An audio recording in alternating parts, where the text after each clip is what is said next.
What's up, church? Kole Swaims here. Y'all probably recognize me from being up on the stage sometimes to being in the sound booth and just, walking around. Glad that I had the opportunity to share this because a lot of times we carry weight that we weren't designed to be carried, When stuff like this happens, we typically try to put it on ourselves and say, I got it, I have this I can do it mentality on my own, when we can't because we're not enough.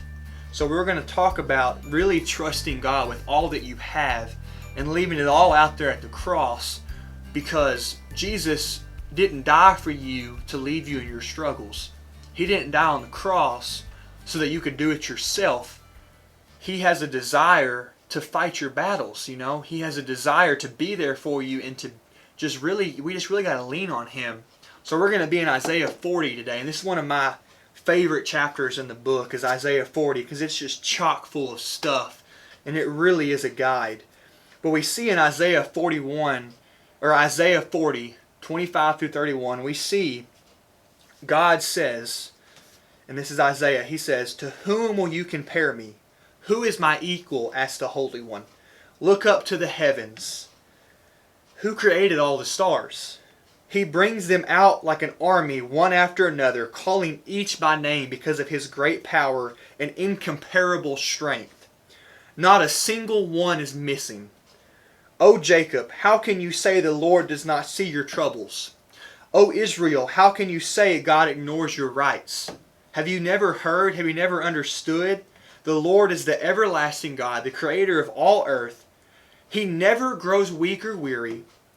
No one can measure the depths of His understanding. He gives power to the weak and strength to the powerless. Every youth will become weak and tired. Every young man will fall in exhaustion. But those who trust in God will find new strength." And this is it. This is my favorite part. "They will soar high on wings like eagles.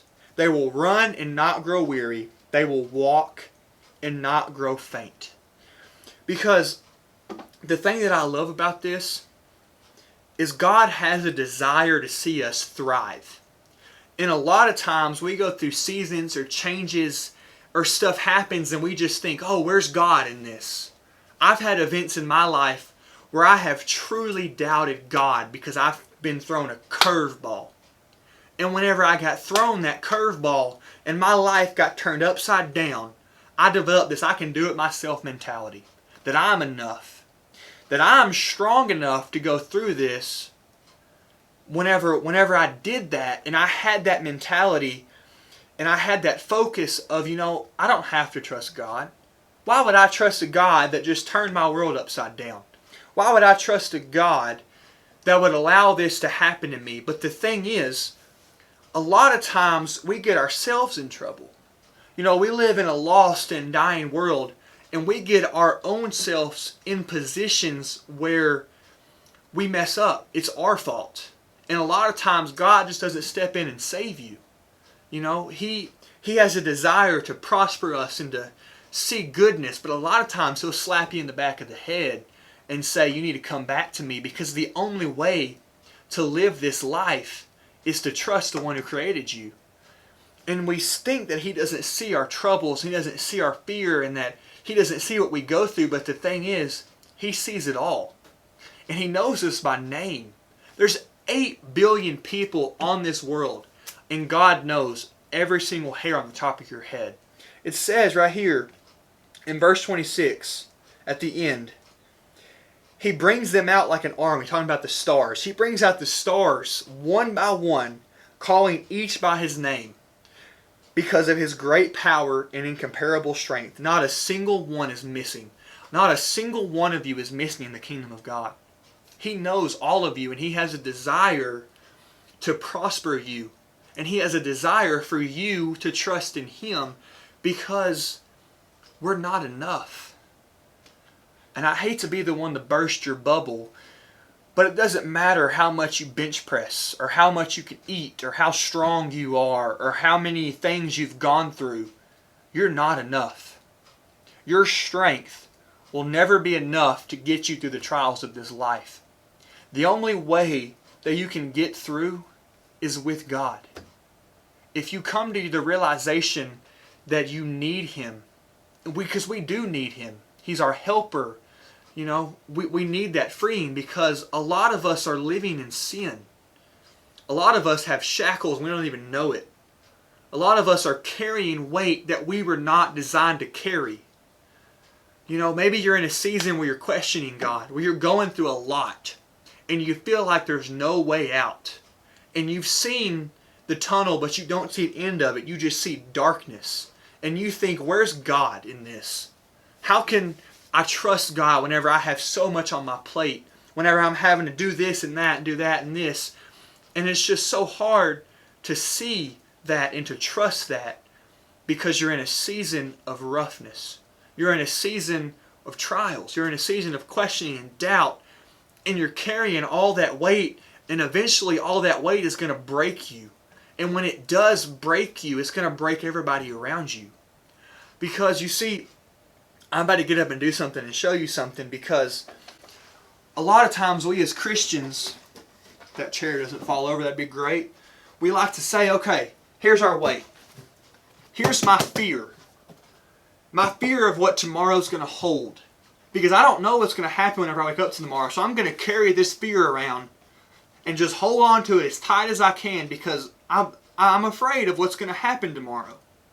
Or you do this right here and you grab your doubt and you're like, okay, I've been a sinner. I've messed up so much in my life. And I have every reason to doubt who I am. And I have every reason to doubt my abilities and what I say because of the fact that I have been so messed up and I have done so many terrible things and I doubt everything that I say. So I'm going to carry around this doubt along with my fear. I'm going to carry around this doubt of not being enough because of my past. And now we're going to get to our past. And this is a big old book. The shame. The shame of who you used to be. Because all of us were somebody before we met Christ. We're sinners. We really are. And maybe you weren't the best person. Or maybe you're not the best person right now. And maybe you have shame of who you used to be and who you are. Lord knows that I was a terrible person before I met Christ. And I used to carry around my shame and my doubt and my fear. And it would break me. And maybe it's breaking you and you're carrying your shame and your doubt and your fear and you're walking around with it and you're trying to lead a family with this or you're trying to do this. But here's what really gets you. Whenever you have all this in your hands and you add on your sin and you're no longer living for God, or at least trying to, and you're living for yourself and you're living for your flesh and you're living for a world that is lost and dying and you're just covered in sin and you have no way out. So now you're carrying around all this weight that you weren't designed to carry. And quite frankly, you look dumb. We look dumb whenever we carry around weight that we weren't designed to carry. And we have to realize that this is going to break us. There's only a certain amount of time that you can carry this until the point where you've had enough. Because like it says right there in verse 28, we're weak. We grow weary. We're spiritually weak. We're emotionally weak compared to a God who is perfect and a God who has the strength to carry this. And the interesting thing is, before we get to that breaking point, or even if we're at that breaking point and we're sick of carrying this weight that we weren't designed to carry, and we can say, okay, I can't do this anymore. This is too much. The interesting thing is, Jesus Christ died on a cross about 2,000 years ago for you. And you have the power and the ability to say, okay, God, I'm sick of living for myself. I can't do it. I refuse to live in sin. My flesh has overtaken me. God, I need you to cleanse me because I am broken and I'm filthy. And I need you to forgive me of all of my sins. And guess what? That's gone. He's forgiven you. And then you say, okay, God, but I still have shame. Even though I'm forgiven, I still have shame from who I used to be. And you can be like, okay, God, here's my shame. I did some things. I'm not proud of who I used to be. Maybe I'm doing things right now and I'm not proud of who I am and I'm shameful. will you take my shame? And guess what? He takes that shame too. And He takes it, and you don't have to carry it anymore. And then you have that doubt of, now that I've lost my sin and my shame and I'm not living for myself, will I be enough? Do I have what it takes to lead people? Do I have what it takes to be a disciple that makes disciples? Do I have what it takes to follow Jesus? And we have that doubt of not being good enough. But the thing is, we don't have to doubt, because we don't have to do it alone, because we have a God that helps us and that's there for us. So He takes that doubt and He throws it away. But now we're left with this fear. And this is what gets most of us, because a lot of us are just fearful and worryful, and we worry about what's going to happen tomorrow. I know I do. If I get a phone call in the middle of the night, it terrifies me. Or if I'm fearful. I'll admit it. You know, I've had some things happen in my life that have made me naturally fearful to some things. But I don't have to carry this fear. You know, I don't have to carry this, because there's a God that clearly says in Isaiah 41:10, do not fear, for I am with you. Do not be discouraged, for I am your God. I will strengthen you and help you and hold you up my victorious right hand. I don't have to carry this fear, because He's with me. And I can say, okay, God, here's my fear. And He takes it all. He takes it all away. I don't have to carry it anymore, because of the fact that I've set my pride aside and I've trusted in the one who created me. Right now in this world, we have so much going on, and we have so much happening where for me, it's hard to see God. Now I look at what's happening and it breaks my heart, because I just want God to fix it. You know, I see my problems and my struggles, and I just want God to fix it. But I need to make the steps to say, okay, God, I'm carrying weight I'm not designed to carry. And I need you to take it. And He will take that, because He died for me. He didn't die for me so that I could live in misery. He didn't die for me so that I could live struggling for the rest of my life, so that I could live in sin and shame and doubt and fear. No, He died for me so that I could soar on wings like eagles, so that I could run and not grow weary, so that I could walk and not faint, so that I can have joy and hope and peace, and so that I can live a life like Him. Because whenever people look at us, they should only see one thing, and that's they should see Christ through us. Because it's not about us. Whenever you truly surrendered all at the cross, and you say, okay, God, here's all of it. Here's all I got. He breaks those shackles. He breaks that cycle that you're in. And you realize that it's about God. He deserves it. You know, we have to do all that we can to bring Him glory. And I guarantee, whenever you start living for God and you start giving Him your all and you're trusting in Him, you will be amazed at the amount of joy you have. Whenever you lay it all at the cross and all that weight you were carrying is gone, guess what? Whenever I was carrying that weight, my hands were tied. I didn't have a free hand to do anything. But now that I set that weight down and it's at the cross, my hands are free. I can do whatever I want with them. But I'm going to use them to glorify God with my talents, with my word, and with my action, because He's my Savior. He's the reason why I live. And He is the reason that I'm here.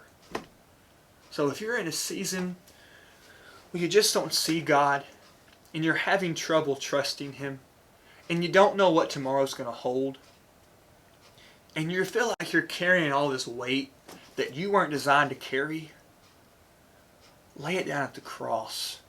There's no profound meaning. There's no big thing you have to do. Just set your pride aside and give it to Jesus. And if you just simply pray and you say, God, I'm carrying weight that I wasn't designed to carry because I'm weak, but I know You're strong. And I know you're working even whenever I don't see it. And you're moving even though I don't feel it. And if you can do that, and you just give Him all of that, because the cross is even. It's leveling ground. And you just realize that He can take it. He's strong enough. Then you will feel that joy. You will feel that freeness of getting rid of that weight and that shame and that fear and that sin and that doubt. And you can start really doing amazing things for the gospel whenever you're surrounded by God. So I want to challenge y'all, but I want to challenge the church to stop carrying weight that you weren't designed to carry.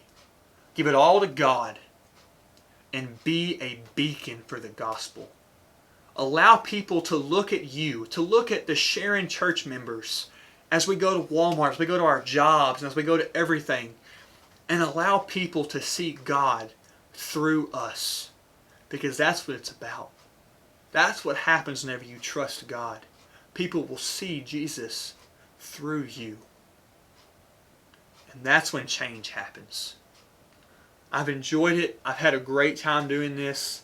And y'all just have an awesome week. I'm praying for each of you. And I love all y'all. And just stay humble and just trust God. Y'all have got this. Keep going strong.